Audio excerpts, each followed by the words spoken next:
I'm going to allow you to mischaracterize my testimony. I know that I keep money in my house.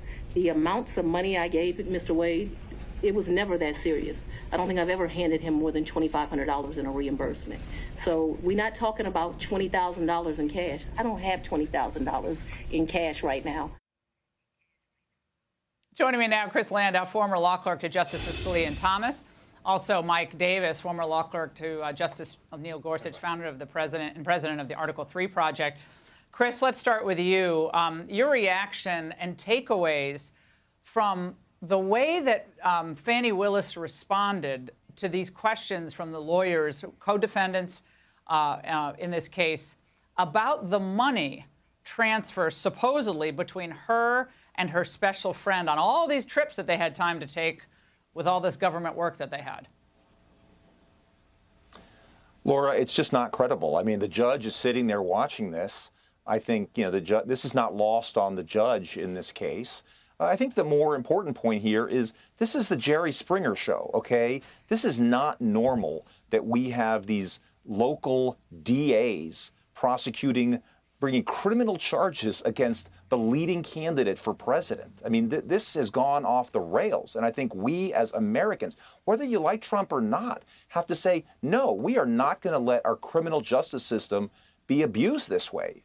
And I think that hopefully the judge in Georgia will do the right thing and dismiss this case, or at least disqualify this prosecutor, because this is out of control. Now, I want to play a bit, and we're going to go to soundbite number 5, guys, to you, Mike, about how she tried to handle this question about the cash that she supposedly had on hand. And at one point, she said her father told her to keep all the cash. You always have to keep 6 months of cash. I've never heard this in my life. You have to keep 6 months of cash for this. But let's listen to this. The money that you paid Mr. Wade, the cash, in October of 2022, you do not know where that money came from. I do know where it came from. It came from my sweat and tears. You know which job it came from. Did it come from Fulton County or did it come from a private job? It came from, what are you talking about? So it could have come from a private job, because before I was DA, I was in private practice. So I earned money during that time period that's probably in there. Well, at one point she was quoted as being kind of rather worried about money because she was going into government. She wasn't going to be able to make much money in government. But, Mike, she was extremely belligerent at times, evasive at other times, refusing to answer questions and deflecting to personal stories. The judge, for the most part, seemed to allow her to get away with it, which I agree with what Judge Janine said earlier today. I would have shut that down. If I were the judge, I would have been like, answer the question. Yeah, remember what the allegations are here, that Fani Willis illegally hired her secret boyfriend. She paid him $250 an hour, and she took illegal kickbacks. And so she had a financial interest in this criminal prosecution, which is absolutely illegal, as any lawyer would know. Her defense is, no. I didn't take illegal kickbacks. I didn't have a financial interest in this case because I paid back my boyfriends with cash. But I'm not going to tell you where I got that cash, how I paid them back. I don't have any accounting whatsoever of that cash, but you're just supposed to believe me that I paid back my boyfriend with cash. Well, at one point, and we'll go to the 7th soundbite. We have so many soundbites because this was so wild, and Chris can react to this. She was pretending like she didn't remember when the indictment, she doesn't remember when their relationship became romantic. She didn't remember a lot about like how much money or where exactly they were or when they went. But this was another moment that I didn't find very credible. Watch. I'm not sure that the tough conversation didn't happen until after, but the physical relationship, so I'm sure if you ask Mr. Wade, because he's a male, he would say we ended June or July, because physical contact ended then. Just in my mind, being a woman, it's over when you have that, like, hard conversation. Now, Chris, this goes just to credibility of basic facts that, again, if you're in a relationship, you know when it begins and it ends. And she kept saying, well, for a man, you can see the lawyer's reaction like, what are you talking about? But she did that a lot today. In the end, Chris, given what you've seen, where does this go from here?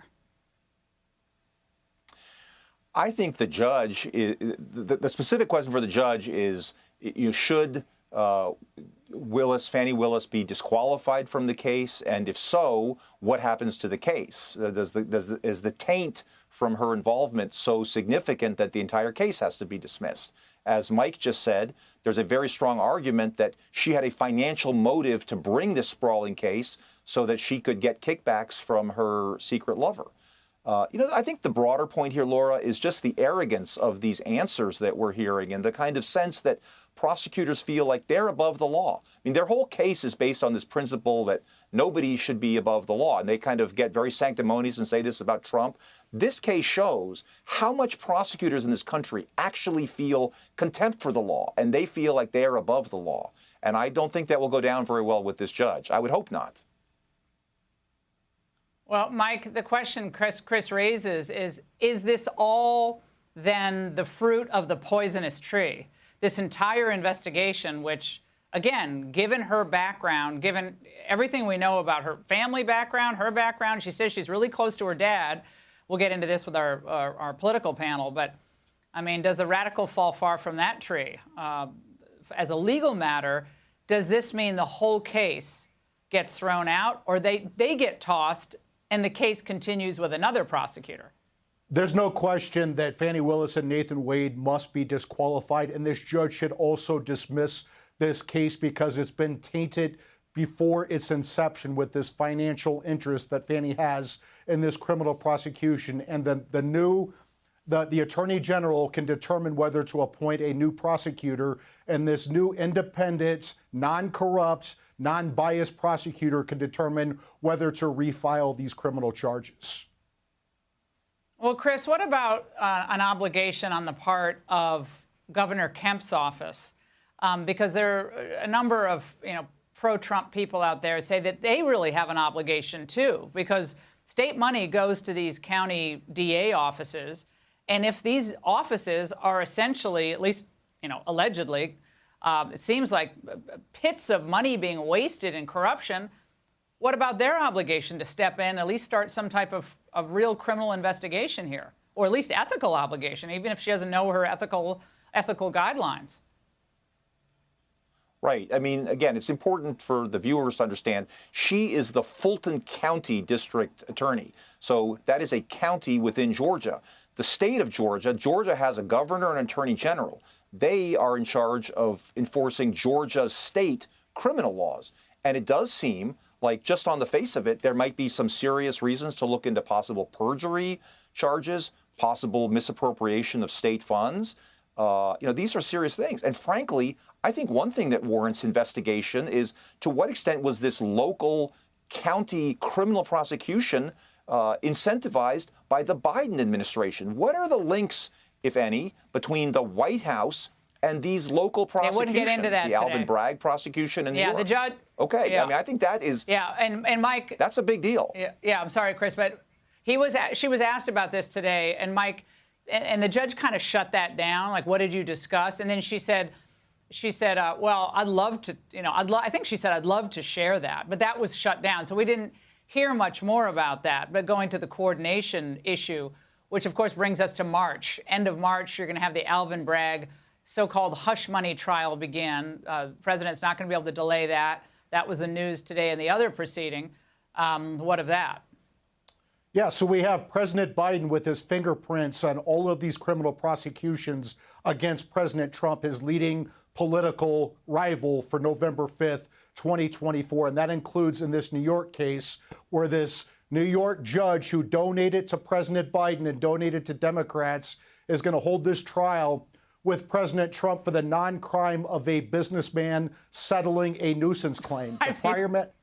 The prior Manhattan DA, the federal... Oh, God. Yeah, this is a bogus case. That is a political case as part of the Democrats' election interference and lawfare. I kept watching this, guys, today. I watched it both as a former litigator and just as a regular American. You know what I kept saying to myself? I can't believe this is the United States of America.